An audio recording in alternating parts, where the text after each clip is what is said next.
Bismillahirrahmanirrahim. Assalamualaikum warahmatullahi wabarakatuh. Saya Nandi Suyardi, nomor induk mahasiswa 1194020 133. Saya dari kelas KPI 3C. Mohon izin kepada Bapak Dr. Anas Cecep Fahrudin MAG yang saya hormati, kepada teman-teman sekalian yang saya cintai dan saya banggakan. Pertama-tama, puji serta syukur marilah kita panjatkan kepada Allah Subhanahu wa taala. Salawat beserta salam semoga tetap tercurah limpahkan kepada baginda alam kita, yakni Habibana wa Nabiyana Muhammad sallallahu alaihi wasallam. Pada kesempatan kali ini saya akan membahas mengenai kajian makna Islam secara universal dan partikuler. Sebelum membahas lebih jauh, alangkah baiknya kita mengetahui apa itu yang dimaksud dengan Islam. Sesuai judul tadi, makna Islam secara universal dan partikuler. Maka kita harus tahu dulu apa itu Islam. Oke.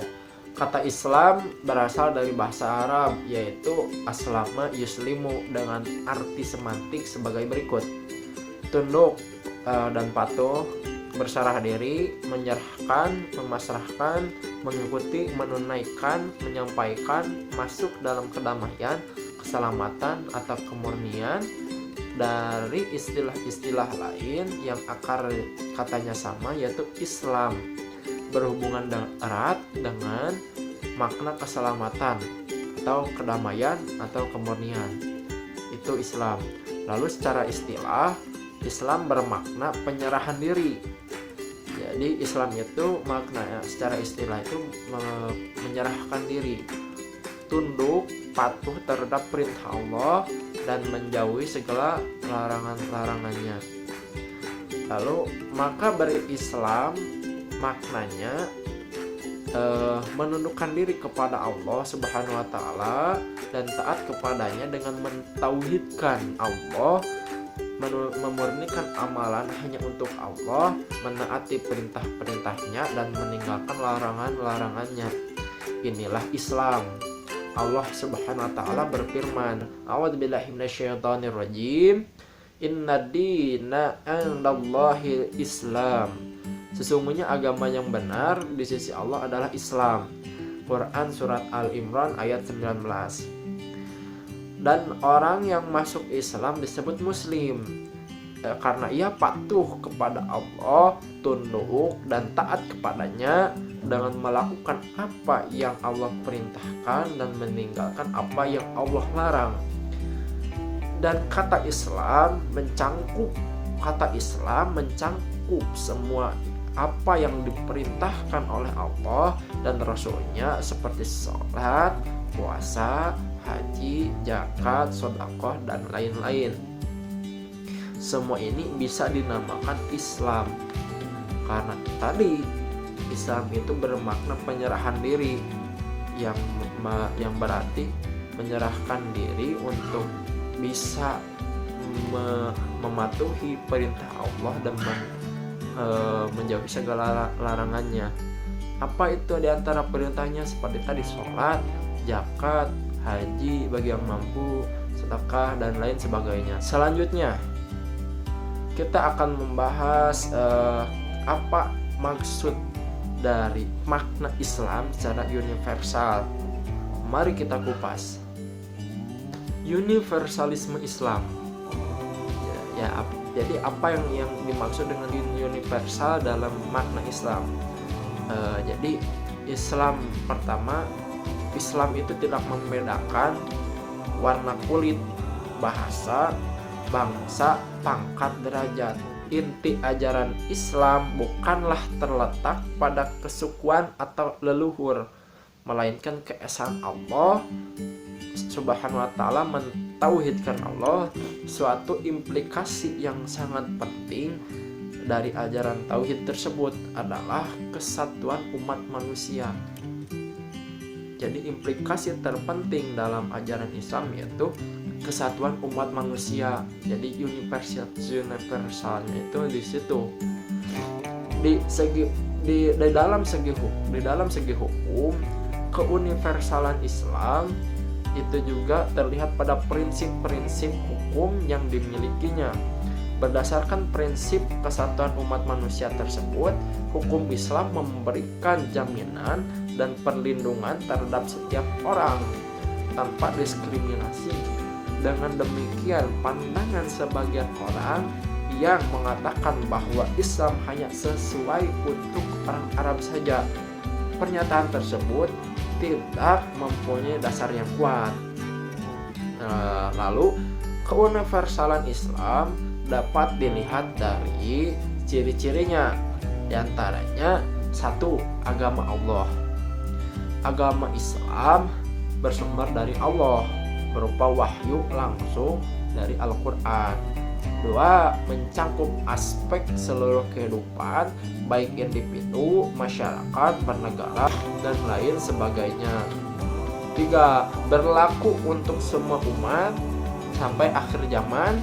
4. Sesuai dengan fitrah manusia. 5. Menempatkan akal pada tempat yang sebaik-baiknya. 6. Menjaga rahmat bagi alam semesta. 7. Berorientasi ke depan tanpa melupakan masa kini, menjanjikan al-jaza. Lalu yang selanjutnya, kita lanjut kepada apa yang dimaksud dengan makna Islam secara partikular. Partikular sendiri dalam Kamus Besar Bahasa Indonesia memiliki arti mementingkan kepentingan pribadi. Dalam ajaran agama Islam memiliki 2 karakteristik yang yaitu universal dan partikular. Agama Islam secara universal yaitu berarti umum, sedangkan secara partikular yaitu berarti berubah atau di masing-masing berubah. Maksud dari partikular dalam Islam yaitu mengenai cara, metode, aplikasi budaya, politik, sosial, dan historis di masing-masing dimensi atau tempat yang dapat berbeda-beda. Jadi partikular dalam Islam itu bukan mementingkan artinya bukan mementingkan kepentingan pribadi daripada kepentingan umum, tetapi partikular dalam Islam itu Islam memiliki metode historis, aplikasi yang dapat berbeda dari yang lainnya. Lalu saya akan mengeksplor mengenai partikular dalam Islam, yaitu cara. 1. Cara partikular dalam Islam itu cara. Contoh, kita ambil contoh cara takbiratul ihram bagi pria dan wanita. Jika pria mengangkat tangan hingga sejajar dengan bahu, sedangkan wanita cukup mengangkat tangannya sampai pundak atau sampai pundak. Dan pada dasarnya takbiratul ihram bagi pria dan wanita mempunyai tujuan sama, yakni beribadah kepada Allah. Kedua, metode. Contohnya dalam berbagai macam ilmu pengetahuan seperti ilmu psikologi, ilmu kimia, ilmu fisika, ilmu antropologi, dan lain sebagainya memiliki metodenya masing-masing. Seperti itu. Selanjutnya, politik. Di Indonesia, presiden pertama yakni Insinyur Soekarno berargumen jika agama diperbolehkan hadir dalam wilayah politik, ia akan hanya menjadi alat politik orang-orang yang berkepentingan dan menimbulkan manusia untuk berbeda-beda bagi pemeluk selain agama publik tersebut. Menurut Soekarno, yang mesti ditonjolkan dalam agama, misalnya Islam, adalah semangat karakter agama yang harus masuk akal, berbudaya, dan berkembang. Sedangkan Turki berpendapat sama dengan pemikir politik Zia Gökalp. Ia menyatakan pemisahan masalah keyakinan dan ibadah dengan hubungan sosial termasuk ke dalam bagian politik. Selanjutnya, budaya. Di negara barat, budaya orang berpesta dengan minuman-minuman alkohol, sedangkan di Indonesia tidak diperbolehkan. Akan hal itu karena negara Indonesia memiliki landasan pada Al-Quran. Ya, hanya itu yang bisa saya sampaikan. Mohon maaf apabila ada kesalahan kata dalam penyampaian, pelafalan atau materi.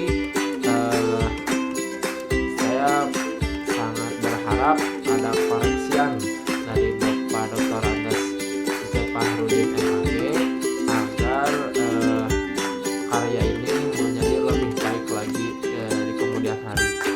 Wabillahi taufiq wal hidayah. Wassalamualaikum warahmatullahi wabarakatuh.